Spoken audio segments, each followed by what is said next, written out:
মা, তুমি জানো ভালো মানুষ হতে হলে কি কি করা দরকার? না মা, তুমি বলো। প্রথমত, বড়দের সব সময় সম্মান করতে হয়।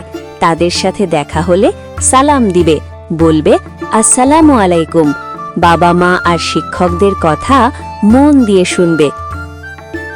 আচ্ছা মা, আমি চেষ্টা করব। দ্বিতীয়ত, কখনো মিথ্যা বলবে না। মিথ্যা বলা মহাপাপ। সব সময় সত্য কথা বলবে। সত্য বললে সবাই খুশি হয়, তাই না মা? একদম ঠিক। তৃতীয়ত, নিজেকে সব সময় পরিষ্কার পরিচ্ছন্ন রাখবে। নিজের বই খাতা গুছিয়ে রাখবে। আমি নিয়ম করে হাত ধোবো আর দাঁত মাজবো। খুব ভালো। আর সময় মতো পড়াশোনা করবে। আমি প্রতিদিন পড়ার সময় ঠিক করে নেব মা। বন্ধুদের সঙ্গে ভালো ব্যবহার করবে, ঝগড়া করবে না।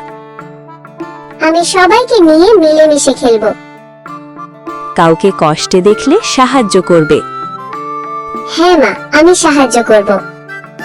কথা বলার সময় ভদ্র ভাষা ব্যবহার করবে। ধন্যবাদ দয়া করে বলবে। ঠিক আছে মা। গাছগাছালি ভালোবাসবে। পরিবেশ নোংরা করবে না। আমি গাছ লাগাবো মা।